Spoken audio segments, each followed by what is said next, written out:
മകനേ മകളേ തിരിച്ചു വരുവാൻ യേശു നിന്നെ മാടി വിളിക്കുന്നു. മകനേ മകളേ തിരിച്ചു വരുവാൻ യേശു നിന്നെ മാടി വിളിക്കുന്നു. രോഗിയാണെങ്കിലും പാപിയാണെങ്കിലും തിരിച്ചു വരൂ മകനേ. ഓ മക്കളേ മകനേ മകളേ തിരിച്ചു വരുവാൻ യേശു നിന്നെ മാടി വിളിക്കുന്നു.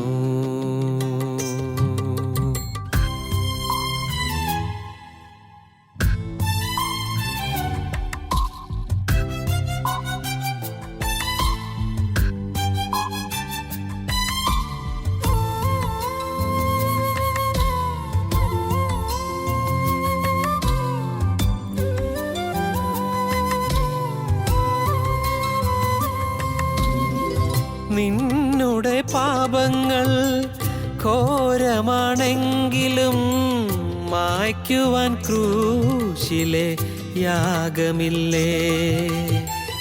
നിന്നുടെ പാപങ്ങൾ ഘോരമാണെങ്കിലും മായ്ക്കുവാൻ ക്രൂശിലെ യാഗമില്ലേ. അന്നവൻ പേറിയ ക്രൂശു നിർമ്മിച്ചത് നിന്നുടെ പാപമെന്നോർക്കുകില്ലേ. ആ ക്രൂശിലേക്കൊന്നു നീ നോക്കുകില്ലേ. മകനേ മകളേ തിരിച്ചു വരുവാൻ യേശു നിന്നെ മാടി വിളിക്കുന്നു.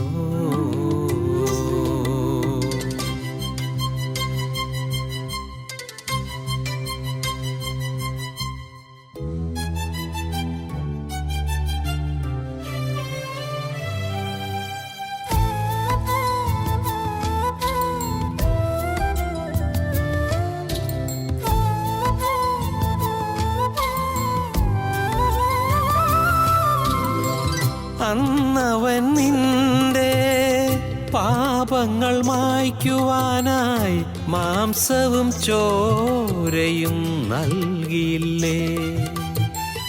അന്നവൻ നിന്റെ പാപങ്ങൾ മായ്ക്കുവാനായി മാംസവും ചോരയും നൽകിയില്ലേ.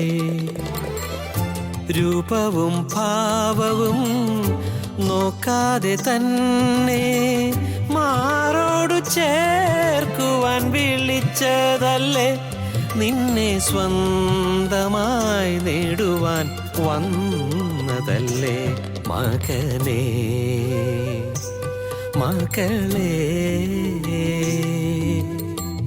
തിരിച്ചു വരുവാൻ യേശു നിന്നെ മാടി വിളിക്കുന്നു. മകനേ മകളേ തിരിച്ചു വരുവാൻ യേശു നിന്നെ മാടി വിളിക്കുന്നു. രോഗിയാണെങ്കിലും പാപിയാണെങ്കിലും തിരിച്ചു വരൂ മകനേ. ഓ മക്കളേ മകനേ മകളേ തിരിച്ചു വരുവാൻ യേശു നിന്നെ മാടി വിളിക്കുന്നു.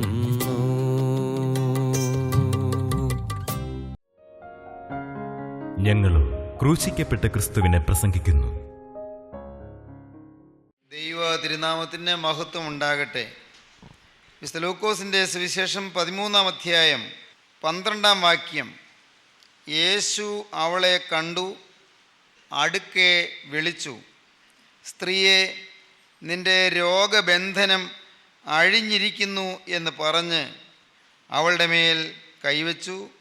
അവൾ ക്ഷണത്തിൽ നിവർന്നു ദൈവത്തെ മഹത്വപ്പെടുത്തി. ബന്ധനം അഴിഞ്ഞപ്പോൾ ദൈവത്തെ സ്തുതിച്ചു. കൂനിയായ സ്ത്രീ നിവർന്നപ്പോൾ ദൈവത്തെ മഹത്വപ്പെടുത്തി. ക്രിസ്തു അവളുടെ മേൽ തൻ്റെ തൃക്കരം വെച്ചു. അവൾ ക്ഷണത്തിൽ നിവർന്നു ദൈവത്തെ മഹത്വപ്പെടുത്തി. 18 കൊല്ലമായി കൂന് ബാധിച്ച സ്ത്രീ എല്ലാ ആരാധനാ ദിവസങ്ങളിലും ദേവാലയത്തിൽ വന്ന് ആരാധനകളിൽ പങ്കെടുക്കാറുള്ള സ്ത്രീ അന്ന് വന്നപ്പോൾ ക്രിസ്തു അവളെ കണ്ടു, അവളെ വിളിച്ചു, അവളുടെ മേൽ തൻ്റെ കരം വെച്ചു. സ്ത്രീയെ, നിൻ്റെ രോഗബന്ധനം അഴിഞ്ഞിരിക്കുന്നു എന്ന് പറഞ്ഞു. ക്ഷണത്തിൽ അവൾ നിവർന്നു ദൈവത്തെ മഹത്വപ്പെടുത്തി. ബന്ധനങ്ങൾ സ്തോത്രത്തെ തടയും.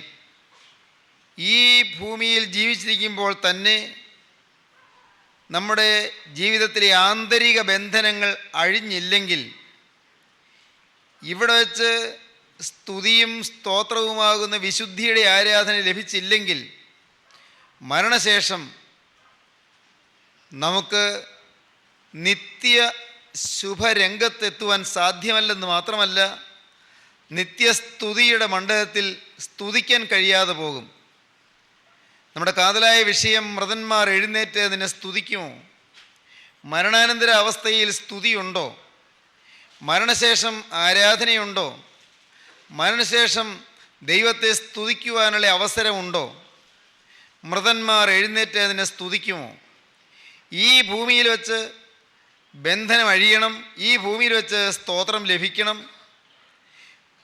ഞാൻ ആവർത്തിച്ച് പറയട്ടെ, നാം പുറമേയുള്ളതായ സ്തുതി സ്തുതി എന്ന് പറയുന്നതോ, പുറമേയുള്ള സ്തോത്രം സ്തോത്രം എന്ന് പാടുന്നതോ, പുറമേ ഹാലേലിയ ഹാലേലിയ എന്ന് ഉച്ചരിക്കുന്നതോ, പുറമേ പ്രൈസ് ദ ലോർഡ് ഗ്ലോറി എന്നെല്ലാം പറയുന്നതോ, ആ പറച്ചിലല്ല, ആ ചുണ്ടുകളുടെ ഉച്ചാരണമല്ല സ്തുതി അല്ലെങ്കിൽ സ്തോത്രം. അത് ആത്മാവിൻ്റെ ആരാധനയാണ്. ആത്മാവിൻ്റെ ആരാധന ഇവിടെ വെച്ച് ലഭിക്കുന്നതിന് എന്ത് വേണമെന്ന് നാം കഴിഞ്ഞ പ്രാവശ്യം ചിന്തിച്ചു. കർത്താവേ, നിൻ്റെ നാമത്തെ സ്തോത്രം ചെയ്യേണ്ടതിന് എൻ്റെ ആത്മാവിനെ കാരാഗ്രഹത്തിൽ നിന്ന് പുറപ്പെടുവിക്കണമേ. 142-ാം സംഘത്തിന് 7-ാം വാക്യമാണ്.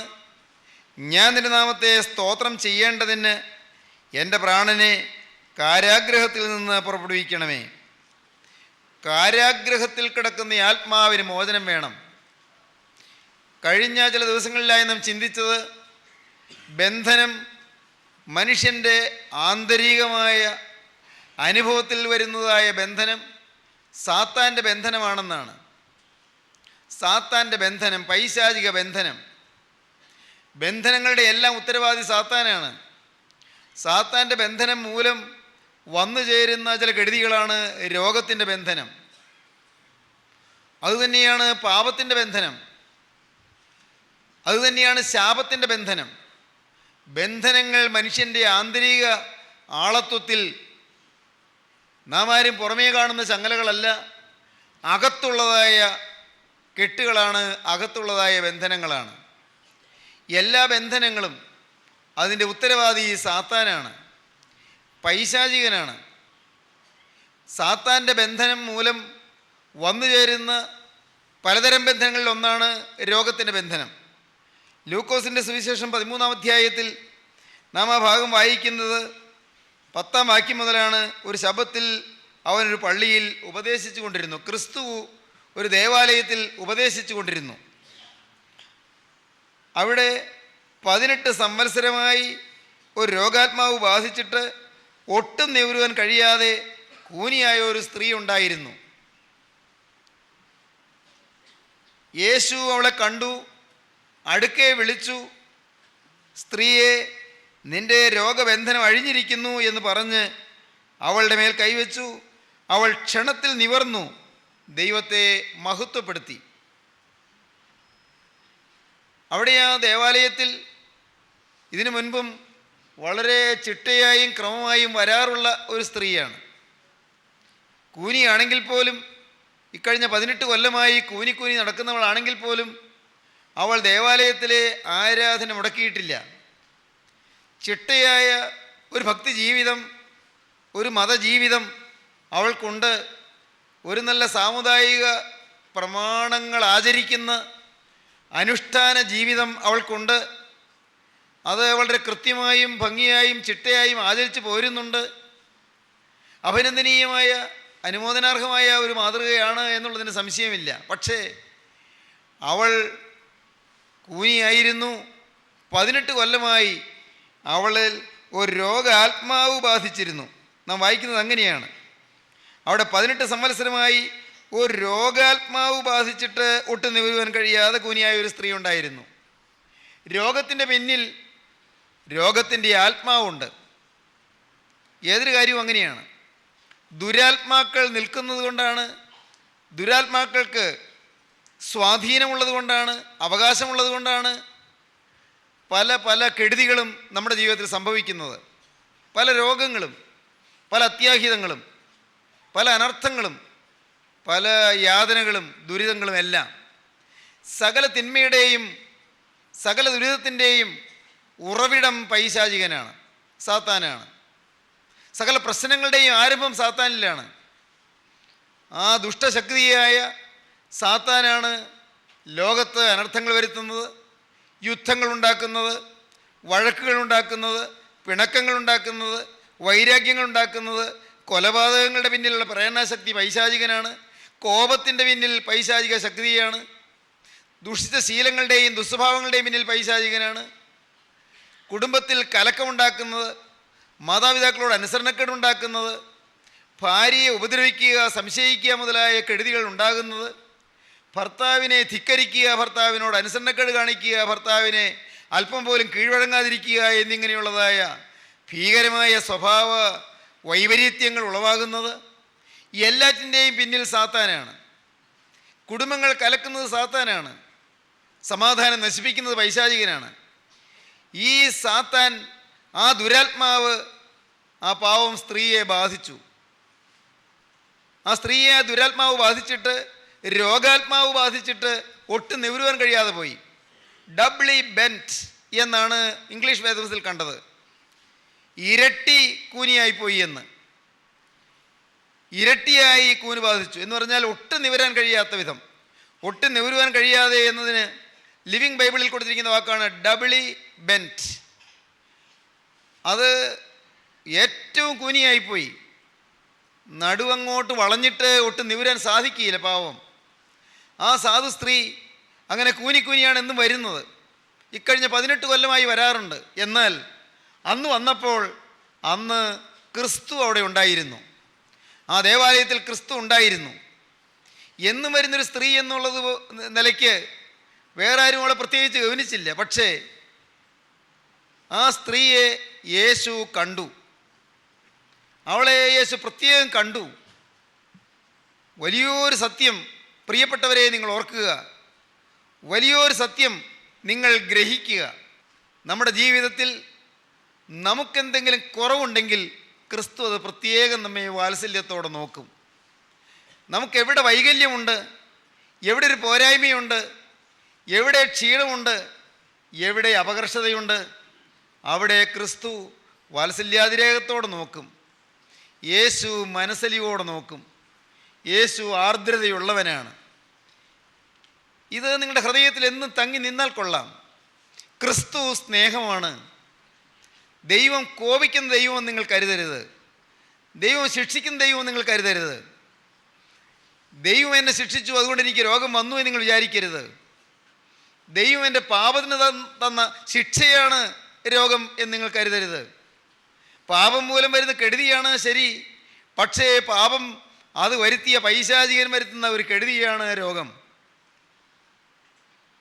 ഒരിക്കൽ ജോൺ മിൽട്ടൺ എന്ന് പറയുന്ന കവി ഒരവസരത്തിൽ വളരെ ക്ഷീണിതനായിപ്പോയി. അദ്ദേഹത്തിന് 44-ാമത്തെ വയസ്സിലാണ് ആ സുപ്രസിദ്ധനായ ആംഗലേയ കവിക്ക് ആന്ത്യം സംഭവിച്ചത്.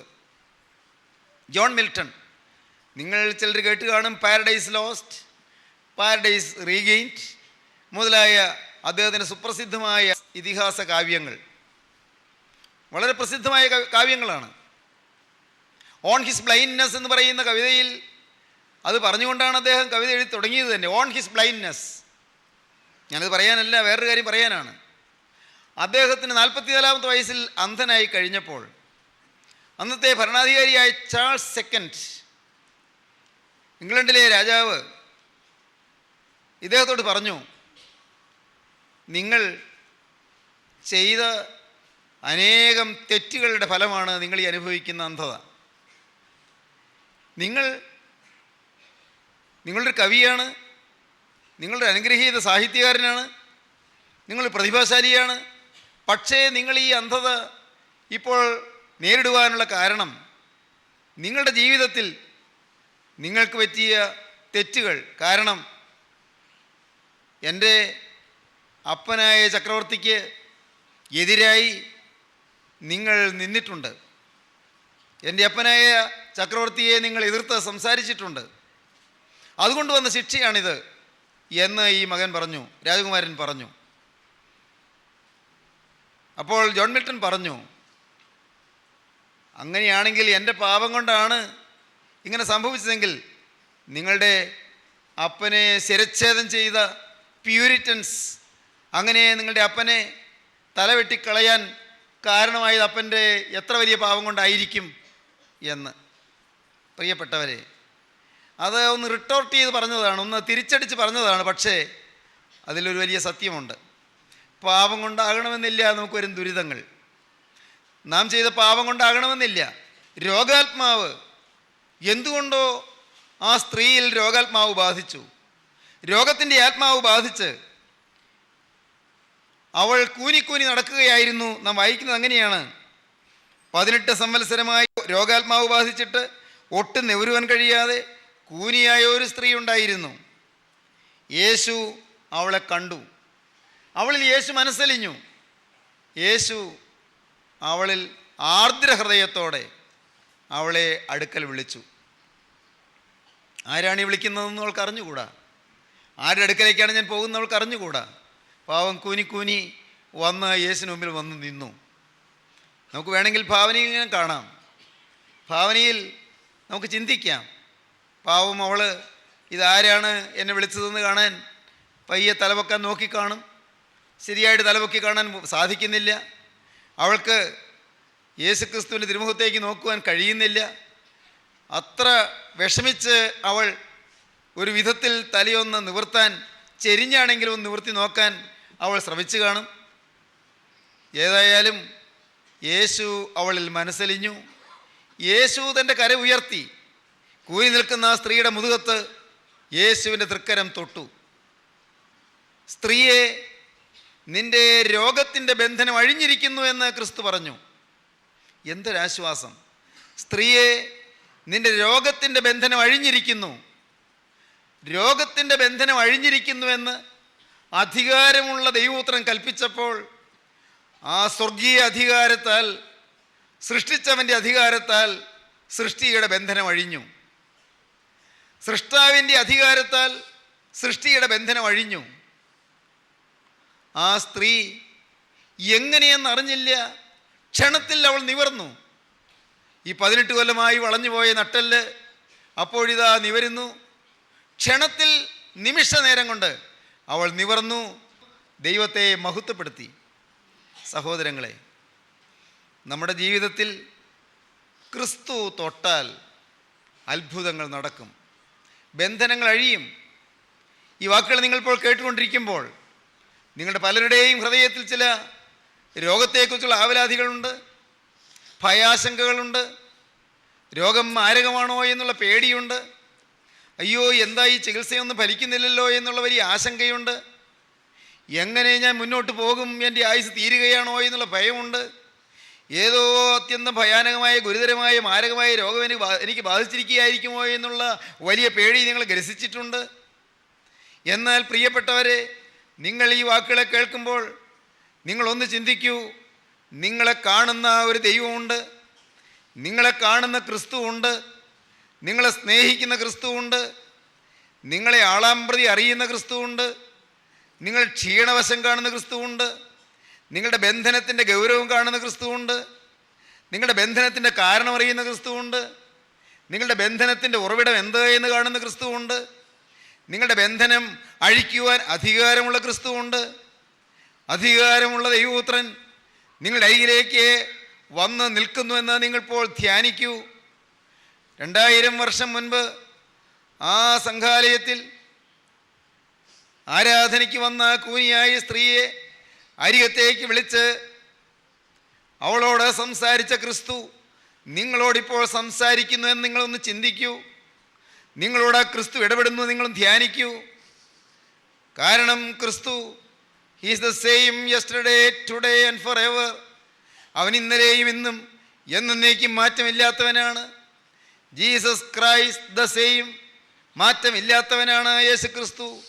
Jesus Christ the same yesterday today and for ever. ഇന്നലെയും ഇന്നും എന്നേക്കും മാറ്റമില്ലാത്തവനാണ്.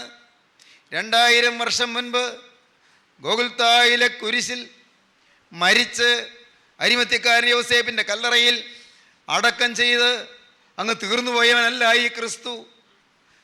അടക്കപ്പെട്ടതിൻ്റെ 3-ാം നാൾ ഉയർത്തെഴുന്നേറ്റ് ജീവിച്ച് പല പ്രാവശ്യങ്ങളിലായി അനേകം പേർക്ക് പ്രത്യക്ഷനായി ക്രിസ്തു ഉയർത്തെഴുന്നേറ്റിരിക്കുന്നു എന്ന് വ്യക്തമായ അനുഭവങ്ങൾ ഓരോ അവസരങ്ങളിൽ അവർക്ക് കൊടുത്ത് അവിടുന്ന് ലോകാവസാനത്തോളം ഞാൻ നിങ്ങളോട് കൂടെ ഉണ്ട് എന്ന ധൈര്യം അവർക്ക് പറഞ്ഞു കൊടുത്ത് പകർന്നു കൊടുത്ത് ധൈര്യപ്പെടുത്തി ആദിമകാല ശിഷ്യന്മാരെ തൻ്റെ പരിശുദ്ധാത്മാവിനാൽ നിറയ്ക്കുകയും ശക്തിയുടെ ആത്മാവിനാൽ അവരുടെ ഹൃദയത്തെ ജ്വലിപ്പിക്കുകയും ചെയ്ത ക്രിസ്തു ഇന്നും ജീവിക്കുന്നു.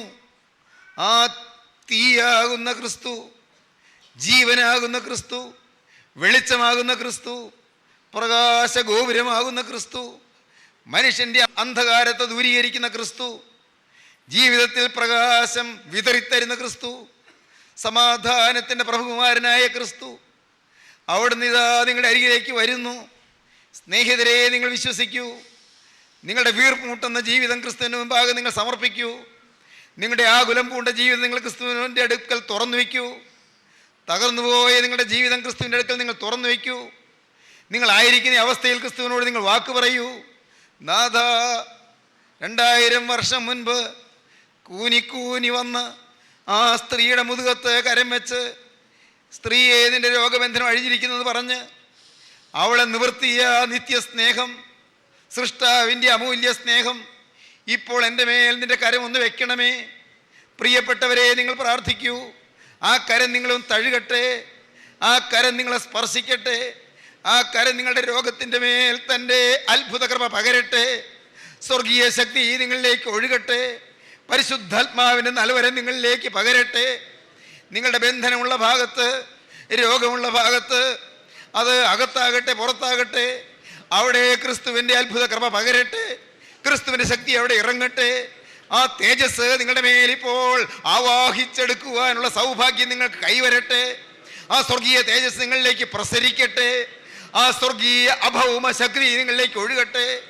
ക്രിസ്തുവിൻ്റെ സൗഖ്യദായകമായ ശക്തി, ക്രിസ്തുവിൻ്റെ healing power of Jesus Christ, healing power നിങ്ങളിലേക്ക് ഒഴുകട്ടെ. ആ സ്വർഗീയ കൃപ നിങ്ങളെ തഴുകട്ടെ. എൻ്റെ സഹോദരങ്ങളെ, ക്രിസ്തു അല്ലയോ നിങ്ങളെ സ്നേഹിക്കുന്നത്? സൃഷ്ടാവല്ലയോ നിങ്ങളെ സ്നേഹിക്കുന്നത്? കരുണയുള്ള കർത്താവ് അല്ലയോ നിങ്ങളെ വിളിച്ചിരിക്കുന്നത്? യേശു അവളെ കണ്ടു, അടുക്കെ വിളിച്ചു, അവളുടെ മേൽ തൻ്റെ കരം വെച്ചു. സ്ത്രീയെ, നിന്റെ രോഗബന്ധനം അഴിഞ്ഞിരിക്കുന്നു എന്ന് പറഞ്ഞു. ദൈവത്തിൻ്റെ വലിയ നാമം മഹത്വപ്പെടട്ടെ. ദൈവത്തിന് സ്തോത്രം. ക്യാൻസർ രോഗങ്ങൾ മാറിയല്ലോ പ്രിയപ്പെട്ടവരെ. എത്ര രോഗികൾ കർത്താവ് സൗഖ്യം നൽകി, എത്ര രോഗികളെ കർത്താവ് എഴുന്നേൽപ്പിച്ചു. മാറാ രോഗങ്ങൾ കർത്താവ് മാറ്റി. അത്ഭുതങ്ങളുടെ ദൈവം ഇന്നും ജീവിക്കുന്നു. അത്ഭുതങ്ങളുടെ കാലം തീർന്നു പോയിട്ടില്ല. അതിശയങ്ങളുടെ കാലം തീർന്നു പോയിട്ടില്ല. മകനെ, നിന്റെ ജീവിതത്തിൽ ക്രിസ്തുവൻ തൊടട്ടെ. മകളെ, നിന്റെ ഹൃദയത്തിൽ ക്രിസ്തുവൻ തൊടട്ടെ. ദൈവവേദിലേ, നിന്റെ ശിരസിൽ ക്രിസ്തുവൻ തൊടട്ടെ. അവൻ്റെ കരം നിന്റെ രോഗമുള്ള ഭാഗത്തും തൊടട്ടെ. അവൻ നിന്നെ സൗഖ്യമാക്കട്ടെ. അവൻ്റെ കൃപ നിന്റെ മേൽ പകരട്ടെ. അവൻ്റെ ശക്തി നിന്നിലേക്ക് ഇറങ്ങട്ടെ. അവന് തിരുകൃപയാൽ നീ ജ്വലിക്കട്ടെ. നീ തീ പിടിക്കട്ടെ. സ്വർഗീയ തീ നിന്റെ മേൽ ഇറങ്ങി നിന്നിൽ ആവസിക്കട്ടെ. ആ തീയുടെ ശക്തിയാൽ നീ സ്തുതി ആരംഭിക്കട്ടെ. Hallelujah, hallelujah, hallelujah. സ്വർഗീയ സ്തുതി നിന്റെ നാവിൽ നിന്ന് ഉയരട്ടെ. സ്വർഗീയ സ്തുതിയാൽ നിന്റെ ജീവിതം മുഖരിതമാകട്ടെ. സ്വർഗീയ സ്തുതി, സ്വർഗീയ ആരാധന, സ്വർഗീയ സ്തോത്രം നിന്റെ നാവിൽ നിന്ന് പോരുവാ, നിന്റെ ഹൃദയത്തിൽ നിന്ന്, നിന്റെ ഉദരത്തിന്റെ ഉള്ളറകളിൽ നിന്ന് പൊങ്ങി പൊങ്ങി വന്ന് നാവിലൂടെ ഉദീരണം ചെയ്യട്ടെ. അങ്ങനെ ദൈവനാമം മഹത്വപ്പെടട്ടെ. ഹല്ലേലൂയ. ദൈവത്തിന് സ്തോത്രം. ദൈവജനമേ, സമർപ്പിക്കൂ. ജീവിതം ക്രിസ്തുവിന് സമർപ്പിക്കൂ. ഒന്നും അറിയുന്നില്ലെങ്കിലും രാജാധിരാജന്റെ മുമ്പിൽ ഞാൻ വന്നിരിക്കുന്നു. കരുണയുള്ള കർത്താവിന് തിരുമുമ്പായി വന്നിരിക്കുന്നു. എൻ്റെ സൃഷ്ടാവിന്റെ മുമ്പിൽ ഞാൻ വന്നിരിക്കുന്നു. എന്നെ മെനഞ്ഞവന്റെ മുമ്പിൽ ഞാൻ വന്നിരിക്കുന്നു. അവന് തിരുമുമ്പായി ഞാനിതാ മുട്ടുമടക്കിയിരിക്കുന്നു. അവനോട് ഞാനിതാ ഒരു വാക്ക് പറയുന്നു. അതാ, ഇന്നു മുതൽ യേശുവേ, ഇന്നു മുതൽ ഞാൻ നിന്റെ അടിമ. യേശുവേ, ഇന്നു മുതൽ ഞാൻ നിന്റെ അടിമ. യേശുവേ, ഇന്നു മുതൽ ഞാൻ നിന്റെ അടിമ. പറയൂ, സമർപ്പിക്കൂ. ജീവിതം ക്രിസ്തുവിന് കൈമാറൂ. ദൈവനാമം മഹത്വപ്പെടട്ടെ. നമുക്ക് പ്രാർത്ഥിക്കാം. കാരുണ്യവാനായ സ്വർഗീയ പിതാവേ, അനുഗ്രഹീത നിമിഷങ്ങൾക്കായി സ്തോത്രം. സ്വർഗീയ നൽവരങ്ങൾക്കായി സ്തോത്രം. രാജാധിരാജൻ്റെ അരിമ ശബ്ദത്തിനായി സ്തോത്രം.